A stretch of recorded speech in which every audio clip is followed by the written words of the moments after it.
Men have the highest suicidal rate in the world altogether. And the question is why? Why do we feel the need to suppress our feelings? Why do we not feel the need to go seek out the resources we have? Why do we not feel comfortable talking to even each other as men and figuring out the root of the problem? This problem that we have at hand has a lot to do with toxic masculinity. What is toxic masculinity, you might ask? Man, toxic masculinity is just anything that's getting in the way of allowing a man to communicate his feelings. That's whether that be pride, social status, or just trying to impress the person next to him.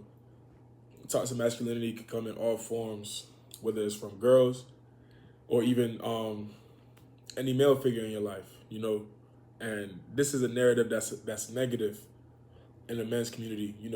We got to stop this impulse on our lives, and we need to really make a change for the better.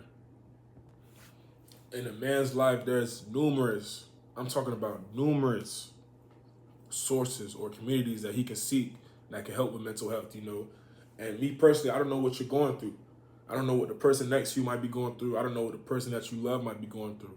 But it's important that we seek these resources, and don't let them go to waste so that we can have more resources come through for our communities. And man, utilize these resources truly, because you never know what you might feel tomorrow. The feelings that you feel might become more severe tomorrow. And you keep pushing it off because of this pride. You think you're a macho man, that you can handle all the things in your life.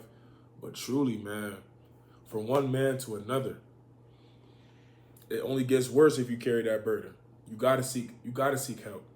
And finally, to the person watching this video, I only ask you one thing.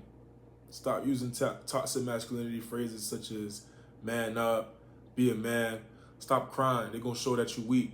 Stop using those phrases, man. It's only one way that we get stronger as a community, is if we stop that narrative and we only flood the new generation with new things, new ideas, new principles, showing that emotion is being strong. Being vulnerable is power. You know what I'm saying? We can only build this for the next generation.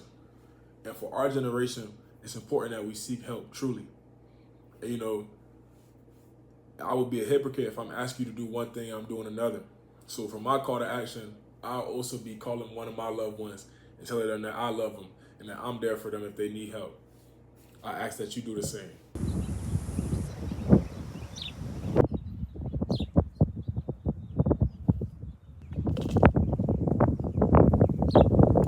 I love you, bro.